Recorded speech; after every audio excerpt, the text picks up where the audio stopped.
Iya. Oke. Oke, hari ini kita mendampingi Saka, Tata. Oke. Kita agak ngaret 1,5 jam karena penjemputan LPSK dari Cirebon terhambat 1 jam dan hari ini sudah istirahat untuk makan siang dan lanjut pemeriksaan sekarang. Demikian. Jadi agenda pemeriksaan hari ini adalah keterangan Saka Tatal terkait 2016 terhadap keterangan Aib dan Dede.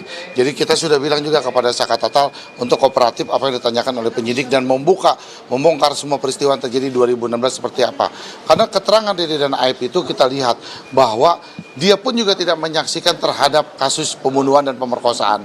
Jadi kasus dari keterangan Dede ini mengakibatkan 7 terpidana dihukum seumur hidup dan Saka Tatal dihukum 8 tahun penjara. Maka dari itu keterangan Dede dan Aib inilah bersumber dari awal. Dia faktanya, dia tidak melihat kasus terjadinya pembunuhan dengan pemerkosaan.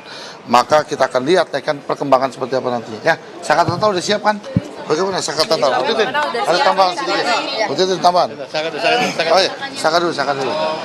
Insya Allah Saka siap akan memberi keterangan sebenar-benarnya. Dan tidak akan ada lagi yang ditutup-tutupi. Jadi insya Allah Saka siap. Keterangan kunci yang mau Saka sampaikan apa? Yang menguatkan? Ya, itu Pak akan disampaikan. Salah satunya apa?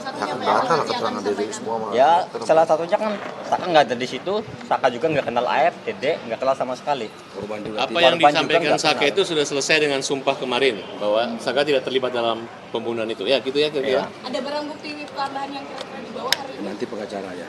Saya bawa BAP berkas ya? Ini bawa koper nih. Jadi Ini berkasnya. Isinya apa aja nih, Pak? Baju. Ini baju ini Ya. berkas Itu isinya. tambahin. Ya sebetulnya kan Dede dan Aib kan seolah-olah melihat peristiwa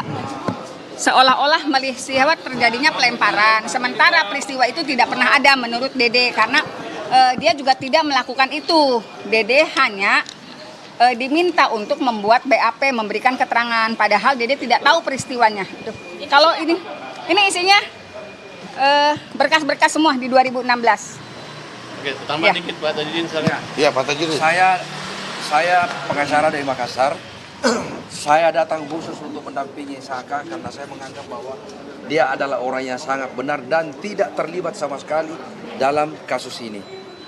Sehingga dengan demikian semua bukti-bukti itu jangan ditanya kepada Saka. Yang ada bukti itu ada kepada pengacara nanti yang akan menunjukkan kepada para penyidik.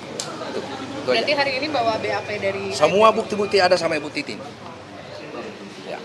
Jadi Oke. kami dipimpin oleh Pak Kita- Farhad ini sudah siap semua. Termasuk bukti percakapan telepon antara Widi dan Pina sebelum kematian. Iya.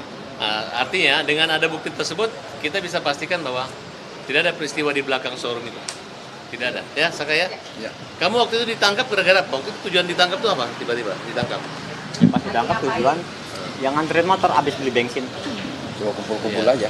Tidak ada kan bahwa peristiwa itu ya? Sepertinya. Jadi ketika Widya dengan Mega diminta saksi sebagai saksi dalam PK kemarin, kesesuaiannya ada. Artinya bahwa Widya mengatakan jam 22 berapa Bu? 22.05 berkomunikasi dengan Vina dan kita bawa buktinya ini dan kita akan kasih lihat ini. Bukti ekstra itu emang diperoleh di pengadilan atau bagaimana? sudah ada dalam berkas. Itu sudah ada dalam berkas 2016 tapi tidak pernah dibuktikan. Saya juga nggak tahu kan kenapa itu nggak pernah dibuktikan.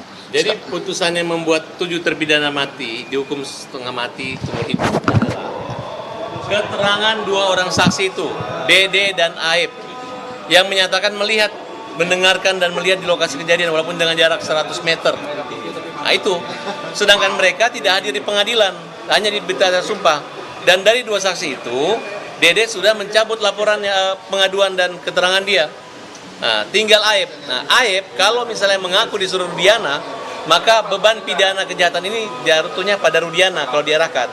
Tapi kalau dia tidak mengaku, kita punya bukti-bukti, maka tidak ada ampun lagi buat Aib dan proses Aib bebaskan 7 terpidana.